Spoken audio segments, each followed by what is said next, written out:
சைகை மொழியில மாற்றுத்திறனாளி ஜோடி பேசும்போது எவ்வளவு அழகா இருக்கு பாருங்க.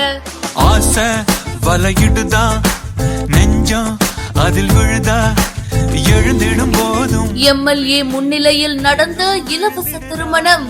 குறு குறு பார்வையால் கொஞ்சம் கடத்திரையே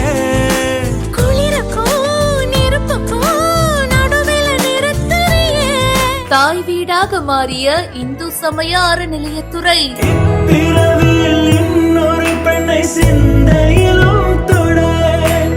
தமிழக அரசின் சார்பில் இந்து சமய அறநிலையத்துறையின் கீழே செயல்படும் கோவில்கள்ல பாத்தீங்கன்னா இலவச திருமணங்கள் சென்று வைக்கப்பட்டு வருது. அதன் ஒரு பகுதியா பூந்தமல்லியில இருக்கிற திருக்கட்சி நம்பிகள் மற்றும் வரதராஜ பெருமாள் கோவில்ல மாற்றுத்திறனாளி ஜோடிக்கு இலவச திருமணம் நடத்தி வச்சிருக்காங்க. இதுல பூந்தமல்லி எம்எல்ஏவா இருக்கிற கிருஷ்ணசாமி அவர்கள் கலந்துகிட்டாரு. ஜோடிகளுக்கு இலவச திருமண சிறப்பா நடத்தி வச்சிருக்காரு.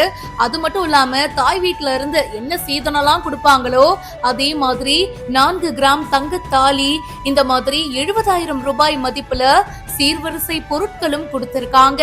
கல்யாணம் முடிச்சிட்டு இந்த ஜோடி பாத்தீங்கன்னா சைகை பாஷையில பேசியிருக்காங்க. அந்த மொமெண்ட் பாக்குறதுக்கே அவ்வளவு அழகா இருக்குங்க.